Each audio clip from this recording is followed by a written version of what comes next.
ओम शांति।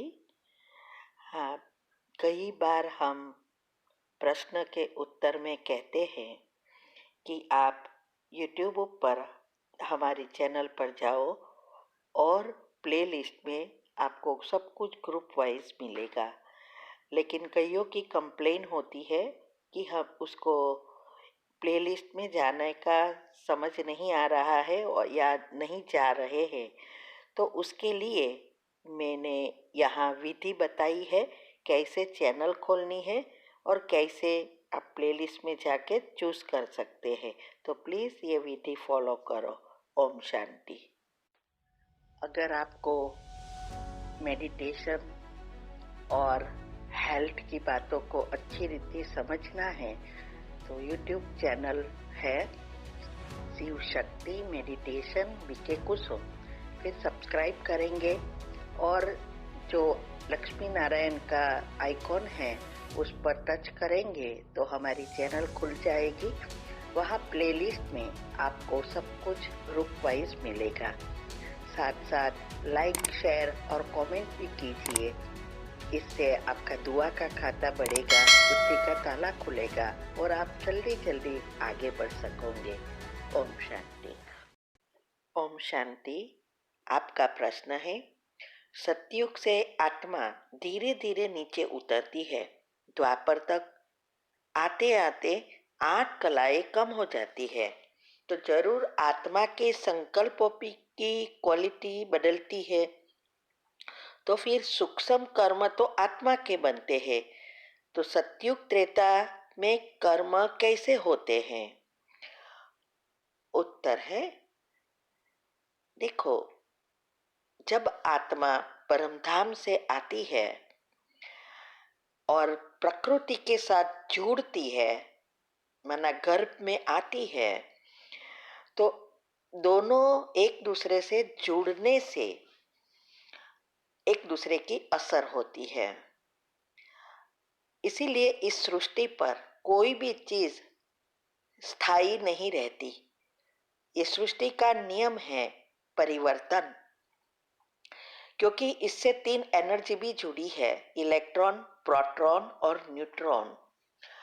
तो सतयुग त्रेता में जो भी हमारे अच्छे कर्म होते हैं वो अभी संगम युग के कारण हमें प्रारब्ध मिलती है। और फिर जो भी हम वहाँ करते हैं, भले वहाँ पाप कर्म नहीं होते क्योंकि रावण ही नहीं है, अवगुण नहीं है, फिर भी बहुत कुछ सूक्ष्म पाप बनते रहते हैं क्योंकि प्रकृति से जुड़े हैं। लेकिन आत्मा की शक्ति ज्यादा होने से उसके पर जल्दी हावी नहीं होती है, इसीलिए आयुष्य भी बड़ा है और सुख भी लंबा समय चलता है। फिर जब तक हमारा पुण्य तपता है, माना पुण्य प्रबल है, तब तक पाप इकट्ठे होते रहते हैं। ये भी एक सूक्ष्म एनर्जी है। तो इसीलिए गीता में भी कहा है कि जब देवी देवताओं के जब तक पुण्य तपता है, प्रबल है, तब तक वो सुख ही सुख भोगती है। लेकिन जैसे ही पुण्य खत्म हो गया, फिर वो भी मनुष्य सृष्टि पर आते हैं और फल पाप और पुण्य दोनों भोगते हैं। तो ये जब हम सतयुग से लेकर त्रेता अंत तक हमारी गति बहुत धीमी होती है क्योंकि बहुत पुण्य भरा हुआ होता है। और जब 8 कला हो जाती है तब हमारे साथ दोनों बराबर हो जाता है, प्रकृति और आत्मा।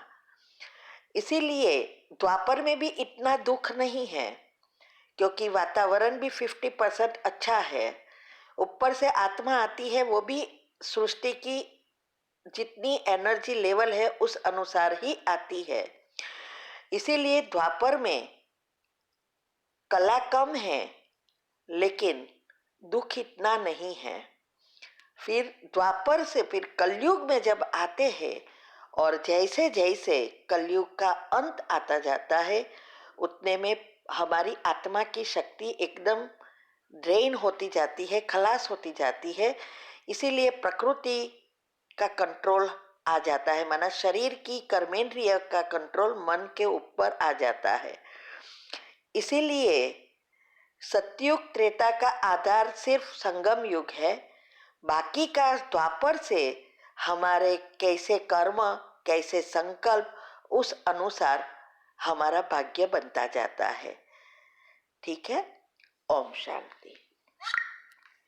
आपका प्रश्न है, मेरी दिनचर्या बहुत अच्छी चलती है। 11 बजे सोती थी और 3 बजे उठ जाती थी, लेकिन गांव में रहने के कारण ऑनलाइन क्लासेस में प्रॉब्लम होती है।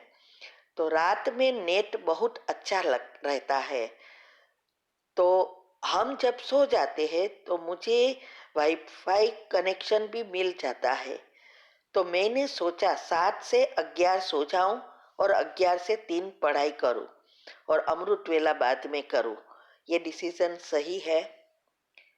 उत्तर है, देखो, पहले जो भी आप करते थे वो भी सही नहीं है और अभी करना चाहते हैं वो भी सही नहीं है।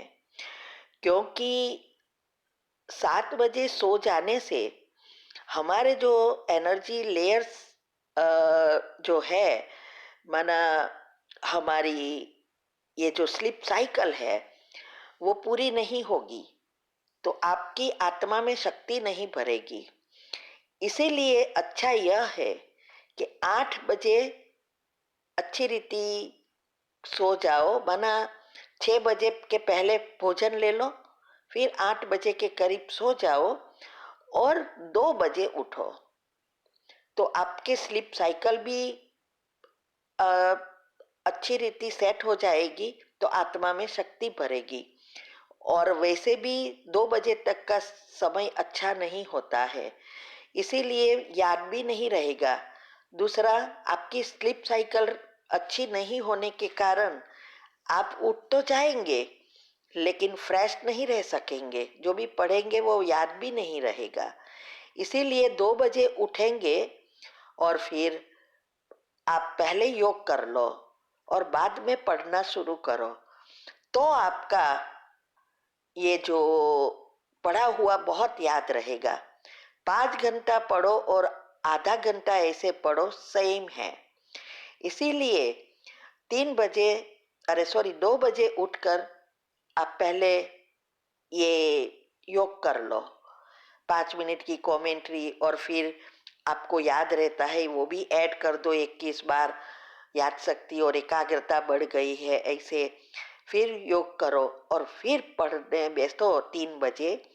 3 से 5 पढ़ो तो सब कुछ अच्छा होगा, या 3 से 4 पढ़ो फिर से योग करो। लेकिन क्योंकि हर समय तो ऑनलाइन नहीं होता है ना, आप पॉइंट भी लिख सकते हैं बुक में। तो ऐसे करने से हमारी पढ़ाई भी याद रहेगी और हेल्थ भी नहीं बिगड़ेगी। क्योंकि ज्यादा पढ़ने से ही याद रहता है ये जरूरी नहीं है। कम पढ़ाई में ज्यादा याद रहे ये बहुत महत्व का है। तो इसके लिए ही जरूरी है हमारी स्लीप साइकिल को सेट करना। दिन में आप सोएंगे कभी भी बैटरी चार्ज नहीं होती है। बैटरी चार्जिंग का समय रात को ही होता है, इसीलिए हमें वो समय का भी उपयोग करना है और मेडिटेशन से भी बैटरी चार्ज करनी है। और ये पढ़ाई के पहले जो भी मैंने यूट्यूब पर स्टूडेंटों के लिए रखा है वो इंस्ट्रक्शन दे के पढ़ेंगे सबकॉन्शियस माइंड को, तो आपको सब कुछ याद रहेगा। ठीक है, ओम शांति। आएंगे घुटना, कॉमन प्रॉब्लम कि घुटने में दर्द, कमर में दर्द और मोटापा, तीनों का समाधान एक साथ। तो 10 मिनट बैक चलने की आदत ऐसे डालें, ऐसे चलने से 10 मिनट बैक चलेंगे तो इससे घुटने का दर्द, कमर का दर्द दोनों ठीक होगा। आगे आगे चलते हैं तो लिगामेंट, यहाँ दोनों लिगामेंट होता है, लिगामेंट ख़राब हो जाता है तो इससे लुब्रिकेटिंग नहीं होता, ग्लिसरीन नहीं निकलता, तो दोनों कार्टिकल आपस में लॉक हो जाते हैं। लॉक होने के कारण से घिसने लग जाते हैं, कार्टिकल दोनों लॉक होने से घिसने लग जाते हैं। जब बैक चलेंगे तो लिगामेंट एक्टिव होगा और अंदर से जो डीजनरेशन हो रहा है वापस रीजनरेशन होगा, जो गैप हुआ है भर जाएगा और घुटने का दर्द ठीक होगा। ऐसे ही पीछे पीठ में L4 L5 में गैप हो जाता है, आगे आगे चलते रहते हैं, इस पे आगे झुकते हैं, आगे आगे चलते रहते हैं और तकिया लगा के सोते हैं, जिससे पीछे मनके में गैप हो जाता है। फिर उसका ऑपरेशन करवाना पड़ता है। जैसे बैक चलेंगे, बैक चलने से ये प्रॉब्लम दूर होगी घुटने की और बैक पेन की प्रॉब्लम, और मोटापा भी इससे कम होता है। जैसे भी बढ़ा हुआ मोटापा हो, गर्म पानी दिन भर घूट घूट के पिए और 10 मिनट डेली बैक चलने की आदत डालें। इससे मोटापा भी घटेगा, घुटने की दर्द की समस्या घटेगी और बैक पेन की भी समस्या घटेगी। तीनों एक साथ होगा। ज़्यादा कमर भाई भी हुआ हो, 46 का हुआ हो, उसको 36 करने के लिए एक कटी मरकट आसन आता है, वो आपको बताने जा रहे हैं। उसको 30 से 40 बार 50 बार प्रतिदिन करने से, जैसे कपड़े को निचोड़ते हैं इस तरीके से, ये कमर को निचोड़ करके जो कमरा का रूप ले रहा है, वो कमर स्लिम ड्रिम हो जाएगा। इस तरीके से ऐसे लेट गए और दोनों हाथों को ऐसे साइड में कर लिया, दोनों पैर को ऐसे मोड़ लिया, पैरों को मोड़ के ऐसे दाएं बाएं जमीन को ट्विस्ट किए ऐसे। ये कटी मरकट आसन 40 से 50 बार 100 बार तक इसको ऐसे ऐसे कर सकते हैं। इसको करने मात्र से कमर का दर्द ठीक होगा, तुरंत आराम मिलेगा और जो कमरा का रूप ले रहा है वो स्लिम ड्रिम हो जाएगा। बैक चलें, घुटना ठीक होगा, बैक चलें, कमर दर्द ठीक होगा, बैक चलेंगे तो वेट घटेगा। 10 मिनट का प्रतिदिन अभ्यास करें, कमर का दर्द, घुटने के दर्द और मोटापा से छुटकारा पाएं।